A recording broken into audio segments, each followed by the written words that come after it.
감사합니다. 내가 박수를 치나 안 치나 봤어. 근데 참 우리 온양교회 성도들이 눈치가 빨라. 어제 얘기한 거 잊어버리지도 않고 내가 한번 박수를 안 치면 뭐라고 하려고 그랬거든요. 이렇게 환영해 주셔서 감사합니다. 오늘 하루 동안 기쁘게 지내셨나요?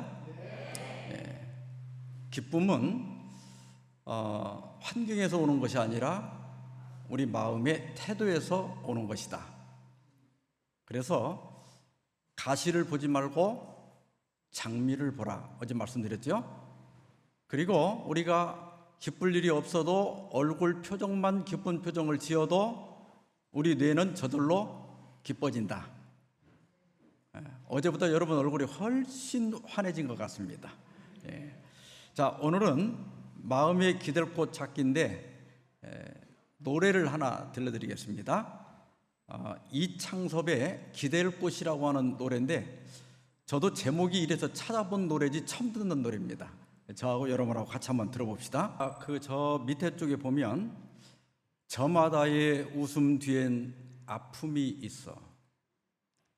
하지만 아프다고 소리내고 싶지는 않아요. 그러니까 내 아픔 멀쩡해 보여도 한 자락만 들추고 안을 들여다보면 아픔이 있는 분들이 참 많고 또 가정에도 각종 고통들이 있어요. 그러나 누구한테 말하고 싶진 않죠. 그래서 그래요, 나 기댈 곳이 필요해요. 그대여 나의 기댈 곳이 되져요. 그래서 우리 사람들은 어딘가 기댈 곳을 찾습니다.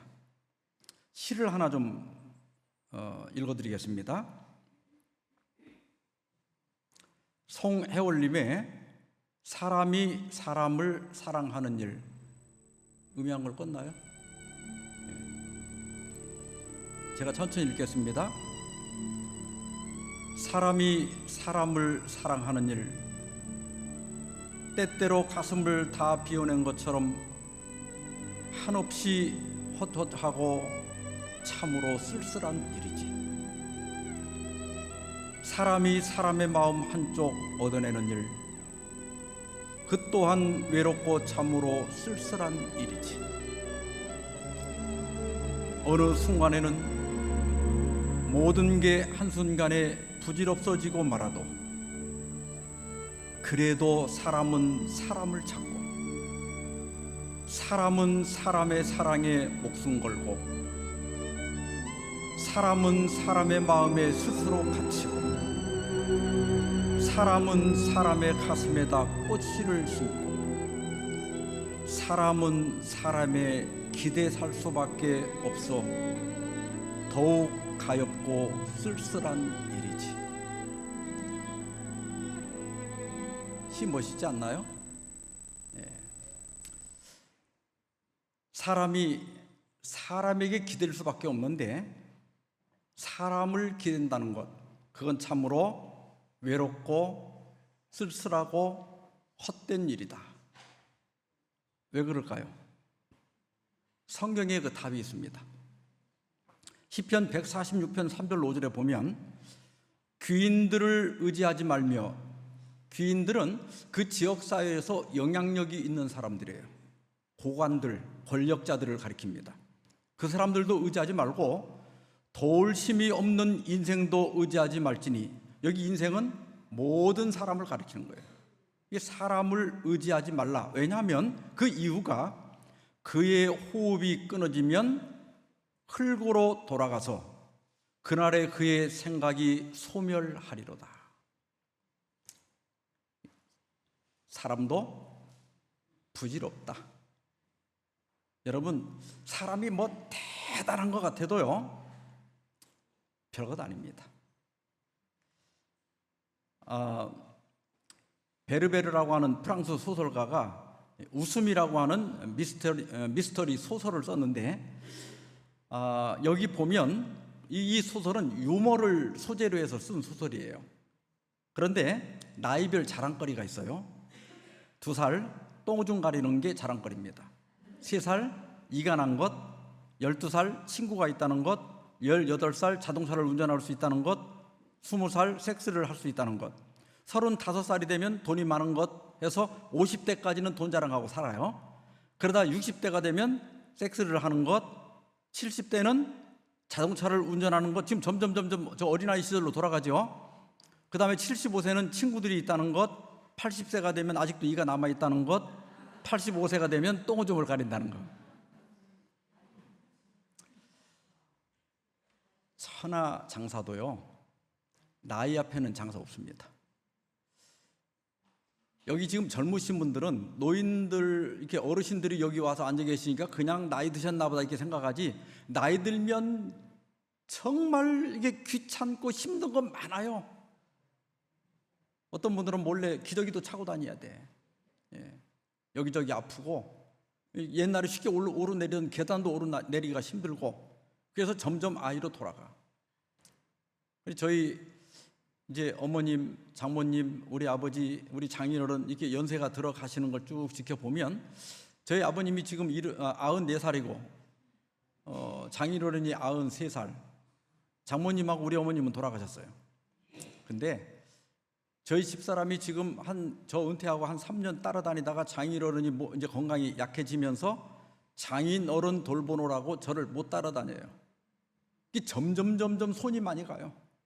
그래가지고 마치 갈수록 이제는 5살 아이에게 손이 많이 가듯이 그렇게 많이 가서, 이게 가을이 되면 여름 옷을 집어넣고 가을 옷으로 갈아입어야 되죠. 근데 안 가면, 교회에서 만나면 여름 옷을 입고 그냥 교회를 와요. 못 찾아 입어요, 이것을. 그러니까 이제 가서 여름 양말이랑 속옷이랑 다 집어넣고 가을 걸로 바꿔줘야 입을 수 있게 될 정도로 사람이 약해집니다. 그래서 우리가 사람을 영원히 기대하고 살 수는 없어요. 우리가 부모님도 기대하고 살지만 언젠가는 부모를 기대하는 게 아니라, 부모에게 기대는 게 아니라 부모가 자식을 기댈 수밖에 없는 때도 옵니다. 그래서 우리가 사람을 기대한다는 거, 그거 힘든 거예요.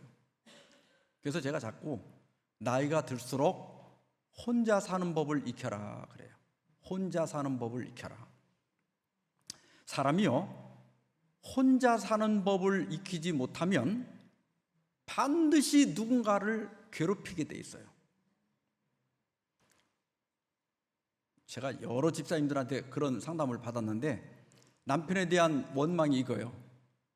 내 생일, 내가 결혼해서 20몇 년 됐는데 여태까지 20몇 년 동안 생일 선물 한 번 사준 적이 없고, 이렇게 더운 여름날 냉면 한 번 사준 적이 없대요. 근데 이제 이 호칭도 변하더라고. 사이가 좋을 때는, 요즘은 나이가 40대인데도 신랑이라고 하네. 우리 신랑이요 이렇게 안 하고 우리 신랑님이요 이렇게, 아니면 그이가요 이렇게 얘기해. 그러다 이제 슬슬 미워지기 시작할 때는 저 양반이요 이렇게 얘기해요. 그러다 이제 본격적으로 미워지기 시작하면 저 인간이요 이렇게 얘기해. 이제 저 인간이 여태까지 생일 선물 한 번 사준 적 없대. 그래서 제가 그래요. 아니 그걸 왜 남편이 꼭 사다 줘야 되냐? 아니 집사님은 돈이 없어, 발이 없어. 생일날 되면 집사님이 가서 사면 되잖아.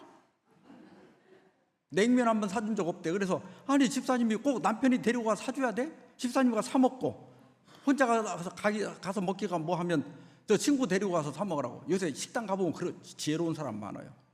식당 가보면요 10명 중에 9명은 다 여자예요. 남자들은 돈 버느라고 정신없고 여자들이 돈 실컷 쓰고 살아. 근데 어떤 여자는 그걸 못하는 사람이 있어. 그래놓고 우리 남편이 뭐 냉면 한 번 안 사줘서 못 먹었대. 아니 지가 가서 사 먹으면 되잖아. 왜 그 인간한테 기대냐고. 그랬더니 그래도 남편이 사주는 거하고 다르대 이게. 물론 뭐 조금 이해는 되긴 됩니다만은, 그러나 싫대잖아. 남편이 하기 싫대잖아. 몇 번 얘기도 안 되면 내가 하면 되잖아요. 이게 방법이 없는 게 아니라 고집을 부리니까 사는 게 힘들어. 그래서 우리가 다른 사람을 의지한다는 것은 그 사람도 결국은 늙고 오히려 그 사람이 나를 기댈 때가 오고 결국은 죽을 수밖에 없기 때문에 성경은 인간을 의지하지 마라 그렇게 얘기했어요. 그래서 오늘 우리는 그렇다면 우리가 진정으로 마음에 기댈 곳은 어딜까? 그것을 찾는 시간을 가져보겠습니다. 여러분 침팬지 아시죠? 근데 침팬지하고 우리 사람은 유전자 전체를 다 합친 거예요. 유전체, 게놈이라고 그러죠. 이 유전체가 98.77%가 똑같대요. 이게 1% 정도 차이밖에 안 나는 거야. 그런데 침팬지의 뇌는 350g이고 평균이, 사람의 뇌는 평균이 1350g이야. 근데 사람이 그러면 몇 g이 더 많은 거예요? 1000g이 더 많은 거죠. 근데 여러분 침팬지가 350g의 뇌만 가지고도 먹이를 찾아 먹을 수 있나요? 충분히 찾아 먹고 살죠. 먹이를 구해서 먹을 줄 알아요. 그 다음에 350g의 뇌만 가지고도 짝짓기를 할 수 있나요? 다 해요. 그리고 아기를 낳아갖고 새끼를 잘 기를 수도 있나요? 기를 수 있어요. 그러니까 350g의 뇌만 가지고도 먹고 사는 데는 아무 지장이 없고 후손도 이어갈 수 있다는 거예요. 근데 우리 인간이 침팬지보다 몇 g의 뇌를 더 가졌다고요? 1000g의 뇌를 더 가졌다고요. 그러면 우리 인간이 이 1000g의 뇌를 가지고 침팬지는 도무지 할 수 없는, 동물은 절대로 못하는 우리 사람만이 할 수 있는 유일한 일은 무엇일까요? 그것은 신앙입니다. 신앙이에요. 그래서 옛말에 서당계 3년이면 풍어를 읊는다 그런 말이 있죠. 근데 요즘은 말이 조금 다른 게 나왔어요. 거지게 3년이면 앵벌이를 한다. 주인이 거지다 보니까 그 주인 따라다니다 보니까 저렇게 앵벌이, 지금 자세를 보세요. 아마 주인보다 저 개가 더 벌거려. 그런데 교회 개는 10년에도 기도하지 못한다. 물론 이제 유튜브에 보면 기도하는 개가 있는데 그건 진짜 기도하는 거 아니잖아요. 다 앞발 뭐 하듯이 훈련 받아가 그냥 흉내만 내는 거지. 다시 말하면 동물에게는 종교성이 없다. 종교는 유일하게 사람만 가지고 있어요. 여러분 강아지도 이게 지능이 높은 강아지는 거의 사람 수준이에요. 그러죠? 주인이 그냥 아유 나 목마르다 이 말만 해도 물을 갖다 주고 그러죠? 내가 아프다고 하면 또 어디 가서 약을 물어 갖고 오고, 그 정도로 지능은 있어요. 그러나 종교성은 없습니다. 그래서 역사학의 아버지로 불리는 헤로도토스는 나는 세계를 두루 다니며 헌법이 없고 문자가 없고 정치가 없는 인민을 본 일은 있으나 종교 없는 인민을 본 일이 없다 그랬어요. 어떤 사회, 어떤 문명에도 삽을 대서 파보면 거기에는 반드시 종교가 나옵니다. 이 인간이 어느 정도 종교적이냐면요, 프랑스의 개신교 신학자인 사와띠에는 사람은 치료할 수 없을 정도로 종교적이다 그랬어요. 사람은 뭐라도 믿고 뭐라도 의지하고 뭐라도 기대하고 살 수밖에 없는 존재라는 거예요. 어려서는 부모님이라도 믿고 의지하고 기대고 사는 거예요. 이게 우리 인간의 본성입니다. 왜요? 우리 인간은 연약한 갈대이기 때문입니다. 인간이 대단한 것 같아도 인간처럼 또 연약한 존재가 없습니다. 그러면 도대체 우리 인간이 왜 신앙을 해야 하는가? 다니엘서 4장에 가면 느부갓네살 왕이 꿈꾸는 이야기가 나와요. 그런데 여러분 이 느부갓네살 하면 세계사에는 네부카드네자르라고 되어 있어요. 네부카드네자르 2세라고 나오는데, 이 느부갓네살 하면 가장 유명한 게 세계 7대 불가사의 중에 하나인 공중정원이에요. 이 공중정원을 왜 만들었느냐 하면은 그 당시 아내로 데려온 이 아미티스라고 하는 이 아내가 왕후죠. 왕후가 메디아 사람이에요. 메디아 하면 고대 지금의 이란입니다. 지금 이란하고 이스라엘하고 싸우고 있죠. 그 이란 사람이에요. 근데 여러분, 이란은 점령하기가 굉장히 어려워. 그 뺑뺑 둘러 산으로 둘러싸가지고 이란은 쳐들어가기 굉장히 어려운 나라예요. 그런데 그런 산과 숲이 많은 동네에서 자랐는데 바벨론에 시집을 와 보니까 이게 뭐 황량한 들판밖에 없고 산이 없어. 그리고 너무나 건조한 거예요. 그래가지고 아미티스가 향수병에 걸려가지고 우울증을 앓는 거예요. 그래서 자기 아내를 행복하게 해주기 위해서 만든 것이 이 공중정원인데, 가로 세로가 400m, 높이는 아파트 30층 높이에요. 근데 우리는 아파트에 30층 살면서도 꼭지만 틀면 물이 나오니까 이게 별것 아닌 것처럼 보이지만요, 물을 30층 높이까지 끌어올린다고 하는 것이 전기와 모터가 없이는 절대로 불가능한 거예요. 근데 이 당시에는 모터도 없었고 전기도 없는데 어떻게 저 위에까지 물을 끌어올렸는지는 지금도 과학자들이 밝혀내질 못했어요. 그래서 세계 7대 불가사의 중에 하나다, 그렇게 합니다. 자, 이 느부갓네살 왕이 어떤 꿈을 꾸었느냐? 그 왕이 이렇게 말합니다.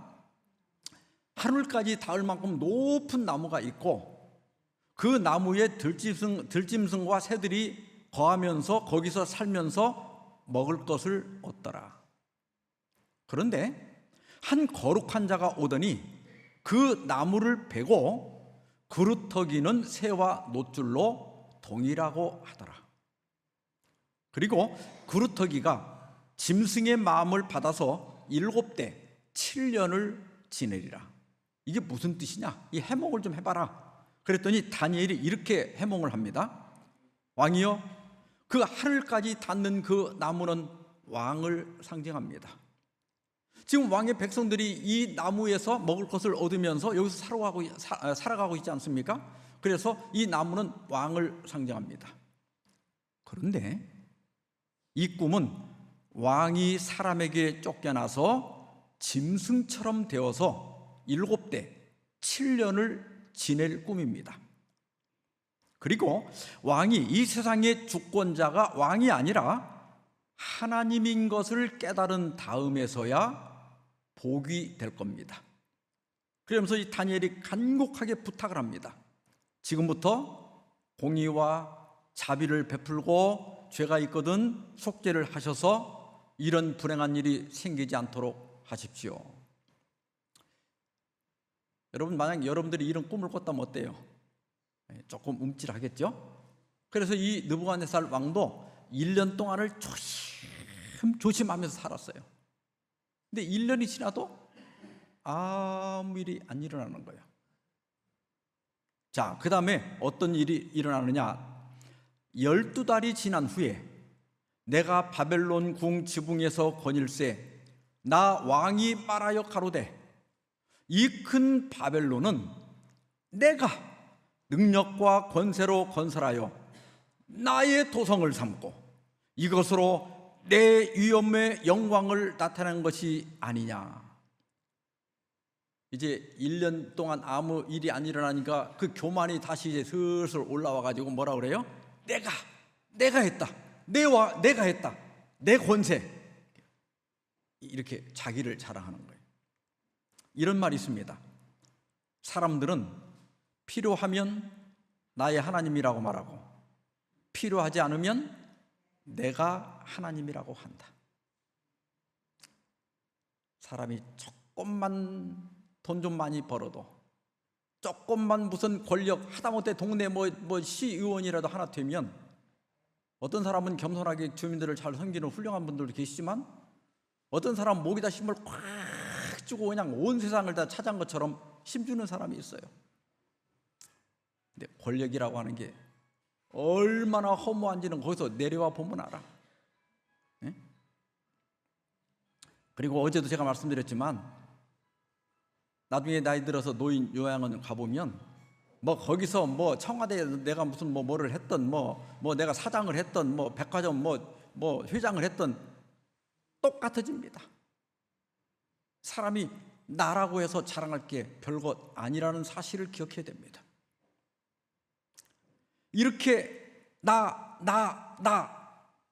하자마자 그 동시에 이 일이 나 느부갓네살에게 응함으로 내가 사람에게 쫓겨나서 소처럼 풀을 먹으며 몸이 하늘 이슬에 젖고 머리털이 독수리 털과 같았고 손톱은 새 발톱과 같았었느니라.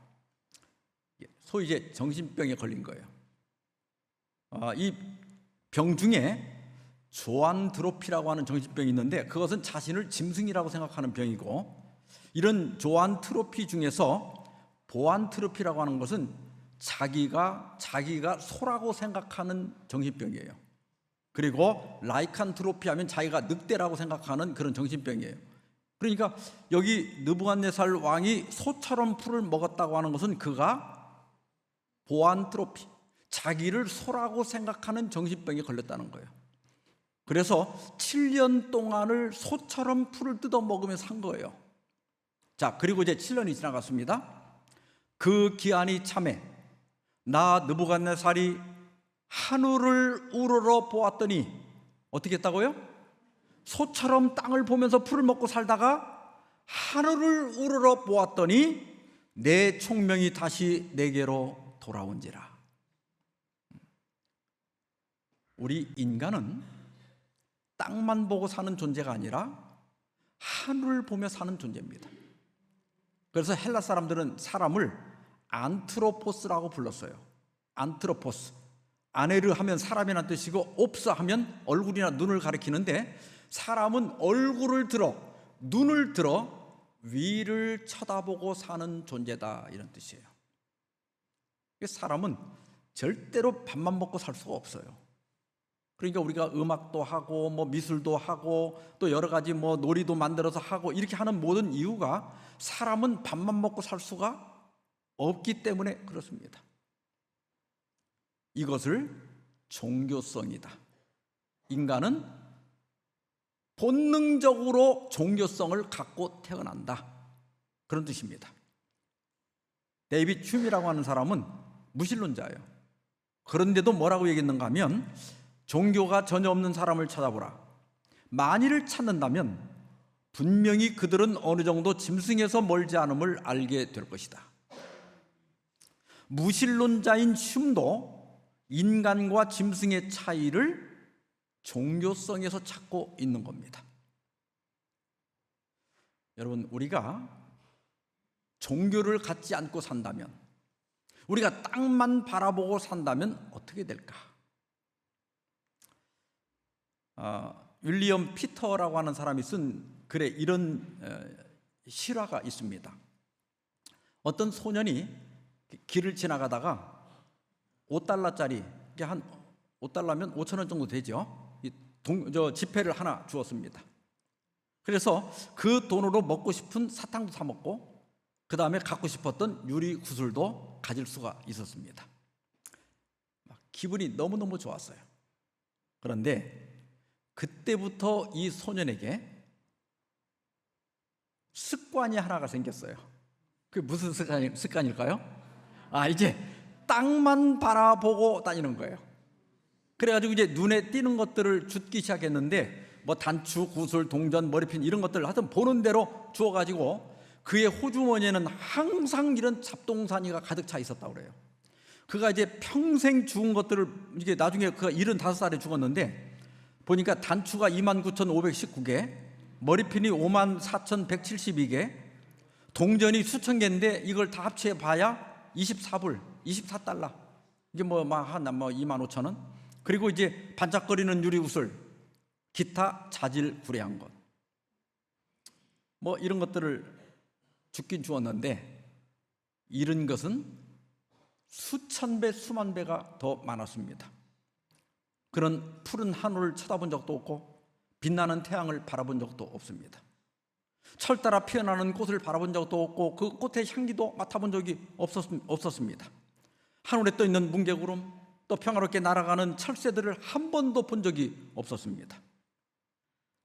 땅만 쳐다보며 다니다 보니까 어깨는 이렇게 축 처져 있었고 허리도 일찍부터 굽었고 그 얼굴에는 웃음이 없었습니다. 그는 75살까지 살았지만 사실은 넝마주의로 살다가 죽은 겁니다. 여러분, 사람이 살려면 하늘을 바라보고 살아야 됩니다. 여러분, 개를 데리고 이렇게 산책을 나가보면 강아지가 하늘 쳐다보면서 하나님 하는 거 봤어요? 개는 어떡하지요? 계속 땅에서 무슨 냄새도 맡고 지 나름대로는 뭐 심각해. 가다가 막 안 따라오고 막 오줌도 싸서 영역 표시도 하고, 그 표시할 필요도 없는데 지 나름대로 그냥 이 땅이 전부야. 근데 우리 인간이 종교 없이도 살 수는 있지만 그 삶의 질은 짐승과 다를 바가 없다는 거예요. 그래서 사람이 사람답게 살려면 반드시 뭐를 해야 된다?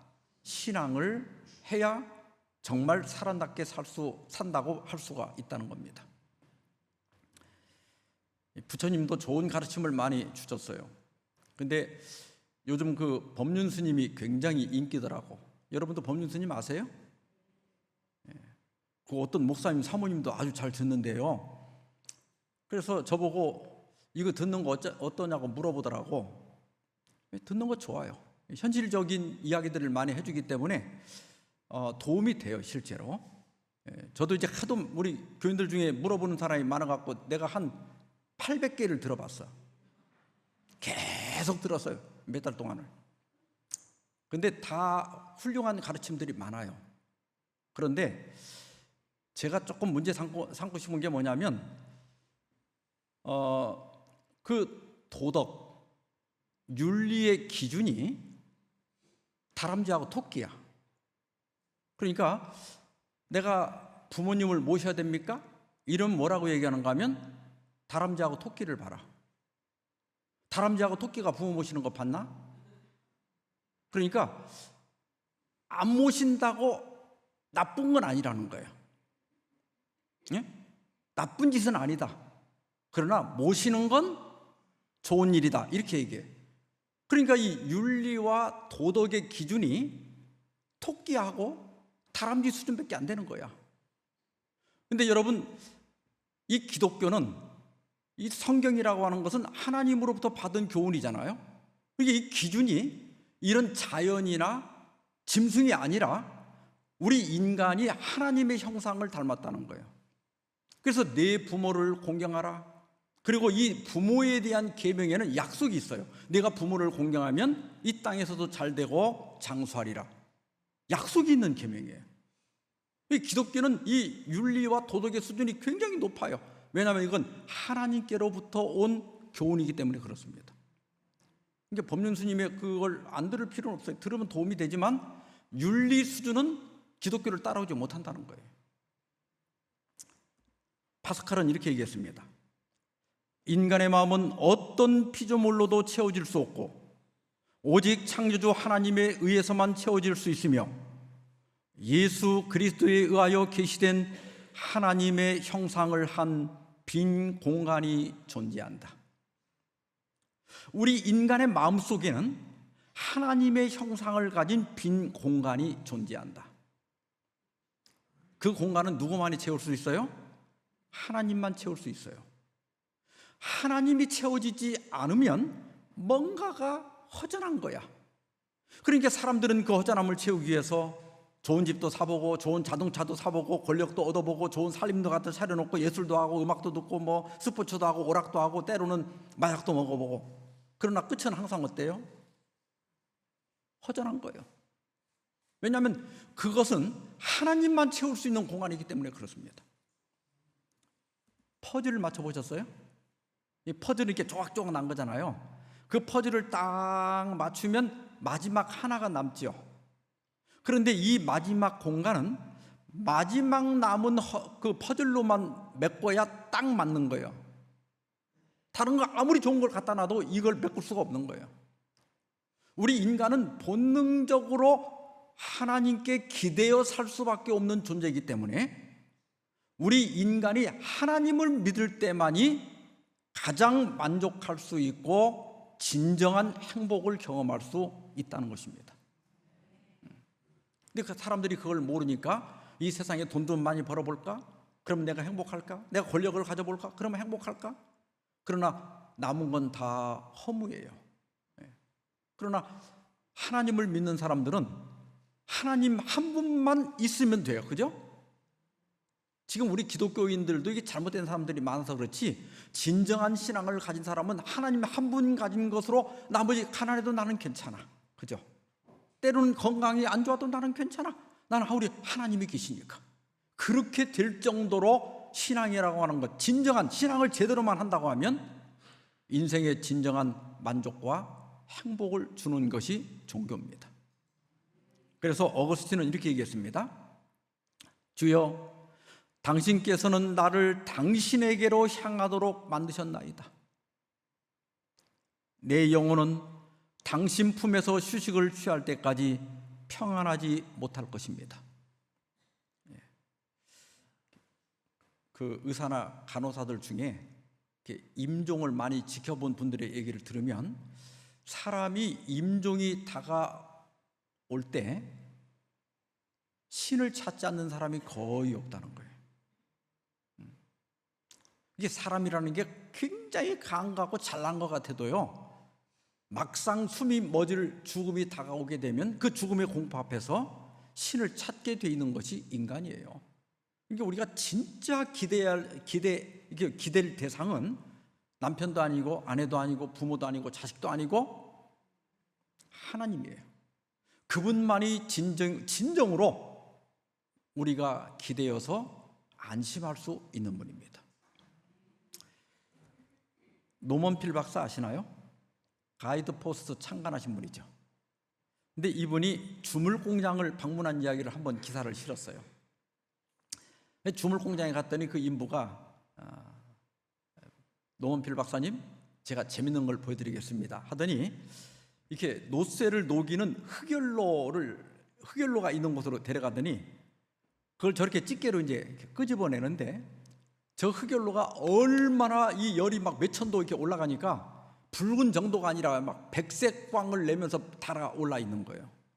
그걸 집게로 붙잡아서 딱 꺼내더니 망치를 가지고 와서 있는 힘껏 내려치는데 이렇게 푹푹 들어가기만 하고 깨지질 않는 거예요. 그러더니 이제 그 다음에는 그걸 놓고 창고에 가서 똑같은 흑연로인데 다 식은 흑연로를 하나 꺼내가지고 와서 뭐 힘을 줄 것도 없이 망치를 들고 손목만 잠깐 구부려서 톡 때리니까 산산조각이 나는 거예요. 같은 흑연로인데 차이는 뭐예요? 열이 있느냐 없느냐. 열이 있으면 탄력이 생기는 거예요. 그래서 충격을 받아도 부서지는 게 아니라 푹 들어가긴 하지만 전체가 부서지지는 않는다. 이걸 보고 노먼 필 박사는 이렇게 얘기했습니다. 신앙이란 당신의 삶에 열을 가하는 겁니다. 뭐를 가한다고요? 열을 가하는 겁니다. 그 열기는 당신의 삶에 탄력을 선물할 것입니다. 좀처럼 부서지지 않는 삶의 힘이 바로 신앙에 있습니다. 아무 일이 없을 때는 신앙을 하는 사람이나 안 하는 사람이나 하나님을 믿는 사람이나 안 믿는 사람이나 비슷해 보여요. 그런데 이 신앙의 힘은 언제 나타나는가 하면 우리가 위기를 맞았을 때, 그리고 죽음이 다가올 때 신앙을 하는 사람과 안 하는 사람은 엄청난 차이가 납니다. 신앙하는 사람은 죽음 앞에서도 두려워하지 않아요. 저도 저희 어머님을 무덤에 내려보낼 때 제가 그렇게 대성통곡하고 울지 않았어요. 제가 흙을 뿌리면서 어머니, 예수님 오실 때 다시 만나요. 마지막 인사가 이거였어요. 왜냐하면 성경에서 하나님의 성도들은 죽지 않는다. 그들은 다만 잠들 뿐이다. 왜냐하면 주님께서 나중에 깨우기 때문에, 부활시키기 때문에. 그래서 우리는 영원히 안녕이 아니에요. 재림의 날 다시 만나요. 그래서 이 신앙을 하게 되면, 하나님을 믿고 하나님께 기대어 사는 사람은 위기를 닥쳐도 쉽게 부서지지 않습니다. 물론 이렇게 푹 들어가서 조금 쇼크는 받지만 삶 전체가 무너져 내리지는 않습니다. 그렇다면 우리가 신앙을 안 할 이유가 하나도 없는 겁니다. 자, 그러면 우리가 종교를 갖는 게 옳다고 할 때, 그렇다면 왜 예수님을 꼭 믿어야 되느냐 하는 걸 좀 우리가 생각해 보고자 합니다. 여러분, 4대 성인 하면 누굽니까? 소크라테스, 예수, 석가모니, 공자, 이 네 분을 4대 성인이라, 우리 인류의 길을 인도하는 스승들이다, 그렇게 세계 사람들이 인정을 합니다. 그런데요, 예수님은 이 4대 성인 가운데 예수님은 다른 분들과 조금 다른 게 있어요. 첫째로, 여러분, 이 세계 역사는 예수님의 탄생을 기점으로 주전, 예수님이 태어나기 전과 예수님이 태어난 후로 나뉘어집니다. 이건 기독교를 안 믿고 예수님을 안 믿는 사람도 다 마찬가지야. 그래서 BC라고 하는 말은 그리스도 이전에 이런 뜻이에요. 예수님이 태어나기 이전 몇 년 이런 뜻이에요. 그 다음에 AD는 라틴어예요. 아노 도미니, 이 말은 주님이 태어나신 그 해로부터 몇 년이 지났다, 이런 뜻이에요.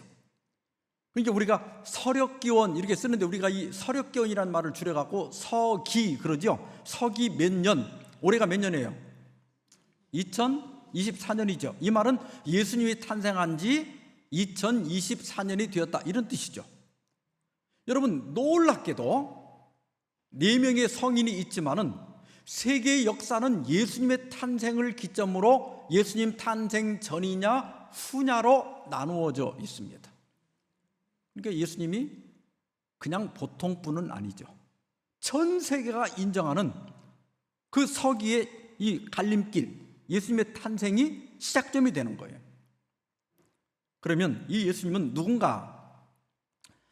예수님이 사마리아에 갔을 때 한 여자와 나눈 대화입니다. 여자가 예수께 말했다. 나는 그리스도라고 하는 메시아가 오실 것을 압니다. 그가 오시면 우리에게 모든 것을 알려주실 것입니다. 예수께서 말씀하셨다. 너에게 말하고 있는 내가 그다. 내가 그다. 이 말은 예수님이 뭐라고 하는 거예요? 내가 바로 그리스도요, 내가 바로 메시아다, 그런 뜻입니다. 자, 우리 기독교라고 많이 그러죠. 이 기독이란 뜻이 뭐냐면, 원래 히브리어는 우리 성경에 메시아 혹은 메시아라고 되어 있는데, 원래는 마시아흐 이렇게 되어 있는데, 이제 우리말로 음역하면서 메시아 그랬어요. 이걸 헬라어로 표현한 것이 그리스도야. 근데 원래 헬라어는 크리스토스예요. 근데 이게 우리나라 사람들이, 옛날 우리나라 사람들이 보니까 이렇게 트 이런 걸 발음하기를 싫어했던 것 같아요. 그래가지고 크리스토스 이렇게 하지 않고 그리스도 이렇게 번역을 했어요. 이걸 이제 기독교가 먼저 중국에 들어왔잖아요. 그래가지고 이제 중국 사람들이 한문으로 그리스도란 말을 써야 되는데, 지금 우리말로 읽으면 기리사도기거든요. 근데 이때 옛날 발음은 기리스도였대요. 기리스도. 그러니까 한문 중에 그리스도란 말하고 가장 가까운 한문을 써가지고 나타낸 것이 기리스도입니다. 그래서 이 기리스도의 첫자와 끝자를 따갖고 기독교 이렇게 얘기하는 거예요. 이게 기독교는 바로 그리스도교다, 똑같은 말이에요. 그리스도교, 기독교. 그러면 이 메시아 혹은 그리스도라고 하는 말의 뜻은 뭐냐면 기름 부음을 받은 자, 이런 뜻이에요. 기름 부음을 받은 자. 이스라엘 사람들은 중요한 직책에 임명할 때 기름을 부었어요. 우리도 대통령이 되면 취임식 해요, 안 해요? 취임식을 하죠. 그리고 이 법관들이나 이런 사람들은 양복 입고 재판해요? 법복을 입고 재판해요? 법복을 입고 재판하죠. 대통령 취임식 안 하고 해도 아무 문제 없죠. 근데 왜 대통령 취임식을 하느냐 하면, 이 사람은 그냥 일반 백성이 아니라 백성들 위해서 이 나라를 인도하는 지도자다, 이걸 사람들 앞에서 공포하는 거예요. 법관도 제복을 왜 입어요? 법복을? 우리나라에 헌법이 있죠. 또 형법도 있고. 그런데 그것을 직접 집행하는 권위를 가졌다는 걸 나타내기 위해서 그런 제복을 입는 거예요. 이스라엘 백성들은 제사장이 취임을 할 때 기름을 부었어요. 제사장, 지금으로 말하면 목사. 그러니까 지금 저도 이 목사가 될 때 그냥 이렇게 해서 너 오늘부터 목사야 이렇게 하는 게 아니라 안수기도를 한단 말이에요. 이런 의식을 줌으로써 이 사람은 하나님의 말씀을 가르치는 성직을 이제 수행하는 사람이다. 이런 것들을 사람들 앞에서 공부하는 것이 안수식이에요. 그 다음에 왕으로 취임할 때도 기름을 부었어요. 그 당시 취임식은 실제로 기름을 부었어요.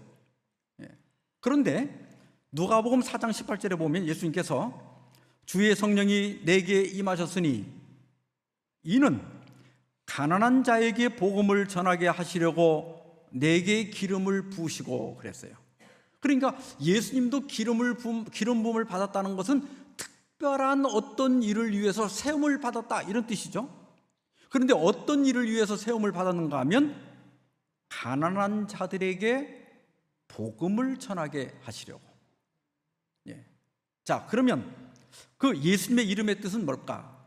원래 히브리어로는 여호수아예요. 우리 성경에 여호수아가 있죠. 원래 여호수아도 원래 히브리 발음은 예호수아예요. 예호수아. 그런데 이것이 이제 이스라엘 유대인들이 바벨론의 포로로 잡혀갔다가 70년을 있다가 보니까 자기 나라 말을 다 잊어버리고 그때는 아람어가 공통어가 돼버렸어요. 지금 영어처럼. 그러니까 예수님도 아람어를 썼어요. 그래서 거기서 돌아온 다음부터는 아람어를 썼기 때문에 예우수아라고 하는 말이 예슈아로 바뀌었어요. 예슈아. 이것이 헬라어로 번역될 때 이에수스. 그러니까 이제 우리나라 사람들은 이름은 두자가 좋잖아. 그러니까 우리나라는 이에수스를 갖다가 뭘로 번역했어요? 예수 이렇게 번역했는데 그 이름의 뜻은 여호와는 구원이다. 구원자라는 뜻이에요. 그래서 가브리엘 천사가 요셉에게 예수님 잉태를 알려주면서 네 아내 마리아가 아들을 낳으리니 이름을 예수라 하라. 이는 그가 자기 백성을 저희 죄에서 구원할 자이심이라 이렇게 얘기했어요. 그러니까 예수님의 이름의 뜻은 구원할 자다, 구원자다 그런 뜻입니다.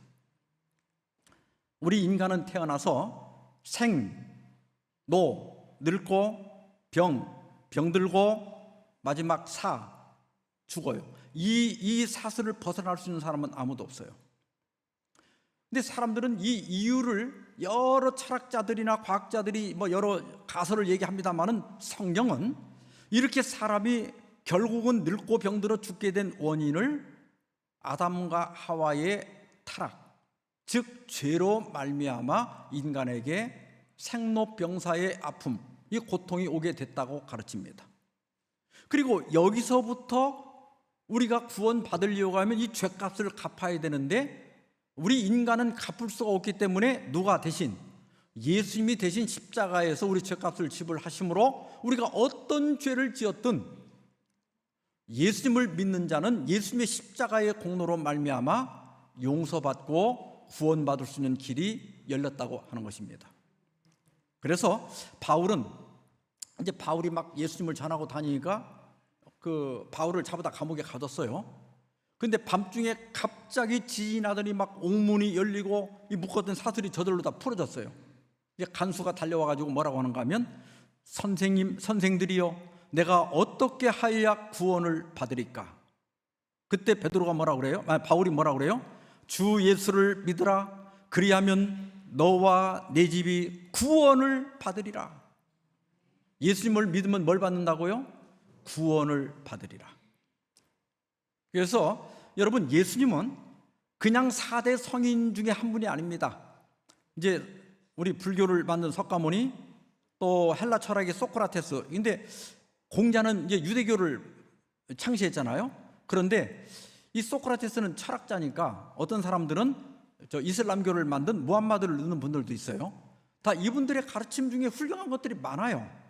그래서 우리 인류의 스승임에는 틀림없지만 그들이 성인임에는 틀림없지만 우리를 죄와 그 결과에서 구원하실 분은 오직 예수님 한 분밖에 없다는 사실입니다. 그래서 예수님은 조금 달라요. 사도행전 4장 12절에 보면 다른 이로서는 구원을 받을 수 없나니 천하 사람 중에 구원을 받을 만한 다른 이름을 우리에게 주신 일이 없음이라 하였더라 그랬어요. 여러분, 우리가 소크라테스의 그 철학도 공부하면 꽤 심오하고 유익한 것들이 많아요. 부처님의 말씀, 또 공자님의 말씀도 우리가 배울 게 참 많아요. 무함마드의 말씀 중에도 좋은 게 많아요. 그러나 죄와 죄의 결과인 사망에서, 죽음에서 우리를 구원하고 우리에게 영생을 줄 수 있는 분은 오직 예수님밖에 없습니다. 이건 사실입니다. 그래서 종교 중에 기독교인이 전 세계적으로 가장 많은 거예요. 기독교인 24억 아닙니까? 이렇게 세계적으로 많은 사람들이 기독교를 믿는 이유는 오직 예수님만이 우리를 죄와 죄의 결과인 죽음으로부터 구원할 수 있는 유일한 분이기 때문입니다. 유명한 무신론자이면서 실존주의 철학자인 사르트르는 이렇게 얘기했습니다. 인간은 스스로 자기의 존재를 결정한다. 인간은 신과 상관없이 존재한다. 인간은 자기가 죽기 전까지는 다른 사람의 죽음을 보면서 인지하는 것이 죽음이고, 죽음과 그 뒤에 대해서는 인간이 아는 것이 없기 때문에 일종의 사건에 불과한 죽음으로부터 인간은 자유로워야 한다. 죽음으로부터의 자유. 죽음은 뭐 그렇게 무서워할 필요 없다. 그냥 하나의 사건이다. 죽음의 공포, 뭐 죽음 생각할 필요 없다. 그 두려워할 필요 없다. 그냥 살다가 사건이 일어나는 것뿐이다. 이렇게 주장을 했습니다. 그래서 많은 사람들이 이 사르트르의 죽음으로부터의 자유, 여기에 열광을 했던 거예요. 그러다가 1980년 4월 16일에 그는 74세로 사망했는데요. 여기 뉴욕 타임즈인데 여기 기사 내용이 이거예요. 실존주의 철학으로 전 세계 2세대에 걸쳐 작가와 사상가들에게 영향을 준 장폴 사르트르가 어제 파리에서 폐부종으로 사망했다. 향년 74세 이렇게 보도가 났습니다. 이 폐부종 혹은 폐기종이라고도 하죠. 이 폐포가 부풀어 올라가지고 숨이 제대로 안 쉬어져서 아주 고통스럽게 죽는 질병입니다. 그는 죽음의 공포 때문에 한 달 동안 브루셀 병원에 입원해 있으면서 자기 병명이 무엇인지도 물어보지도 못하고 너무 죽음에 대한 공포와 이 숨이 안 쉬어지는 답답함 때문에 소리를 지르면서 미친 듯이 그렇게 발광을 하다가 결국은 죽었습니다. 그러자 그렇게 죽음으로부터 자유를 주장했던 사르트르의 그 말년이, 마지막이 이렇게 너무 비참했던 이유가 무엇인가 하면서 많은 신문들이 대서특필을 했어요. 그때 한 독지가가 신문사에 이런 글을 투고를 했습니다. 사르트르의 말로가 그렇게도 비참했던 이유는 그에게 죽어서 가야 할 곳, 돌아갈 고향이 없었기 때문이다. 사람들이 젊어서는 큰 소리 칩니다. 까짓 거 죽으면 죽지 뭐. 몇 달 전에 오랜만에 한 분에게서 연락이 왔어요. 목사님, 저 지금 병원에 있습니다. 전화 받자마자 달려갔어요. 근데 이분이 아기가 중학교 1학년 때 화재로 죽었어요. 딱 아들 하나밖에 없는 아들인데 화재로 죽었어요. 그날부터 이 집은 모든 게 올스톱이에요. 그 아이가 쓰던 방이 그대로 있어요. 손 하나 대지 않고. 그리고 그 아버지가 아이 죽고 얼마 후에 그 회사에서 사장으로 승진했는데 딱 1년 근무하고 사표냈습니다. 그리고 저 시골 깊은 곳으로 들어가서 그냥 농사 지면서 사는데, 이분들이 이제 오랜만에 저하고 만나갖고 여러 얘기를 들어보니까 그동안 건강을 하나도 안 돌본 거야. 내가 자식을 먼저 앞세운 사람인데 살아서 뭐하냐, 그냥 살다가 병 나면 죽어버리면 되지 뭐, 이렇게 하고 살았대요. 그러다가 이제 자꾸 대변에서 피가 나오고 이상해서 이제 병원에 가보니까 대장암인데, 처음에는 그냥 죽으려고 그랬대. 그런데 죽는 것도 그게 내 맘대로 안 되더래요. 그냥 팍 죽으면 될 줄 알았더니 그게 안 되더래. 그러니까 결국은 수술 다 받고 여기다 이제 주머니 차고 이렇게 된 거예요. 이게 우리가 젊어서 건강할 때는까지 뭐 살다가 팍 죽어버리면 되지, 그게 마음대로 이렇게 팍 죽어지지가 않는다니까 그게. 그러니까 이제 결국은 마지막에는 하나님을 찾을 수밖에 없는 거예요. 그래서 자기가 이제는 이제 그렇게 막 살면 안 되겠다, 이제는 좀 건강도 돌보고 내가 교회도 다니면서 살아야 되겠다, 그런 말씀을 하시더라고요.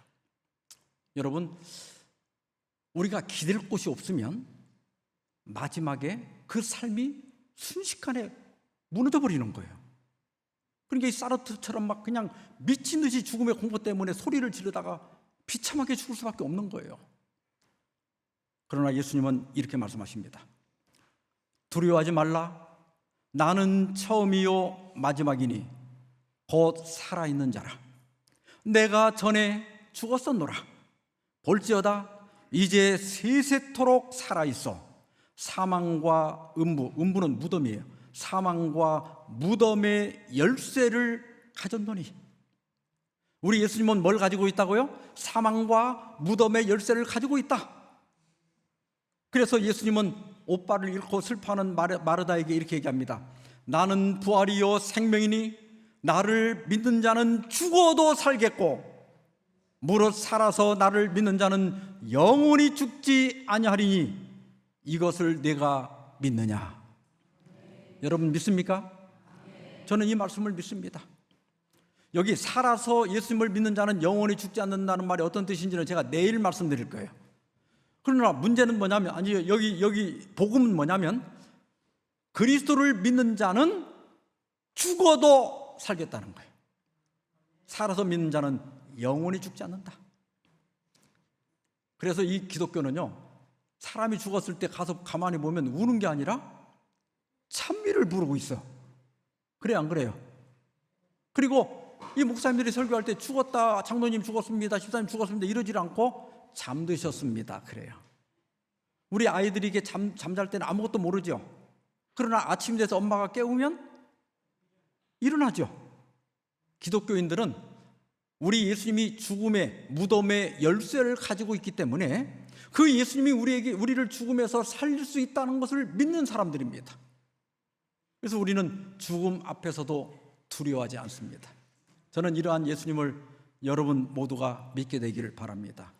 그분만이 우리가 정말로 기대고 정말로 의지할 유일한 하나님이심을 믿고 오늘 예수님을 마음에 담고 돌아가시는 여러분 되기를 바라면서 말씀 마치겠습니다.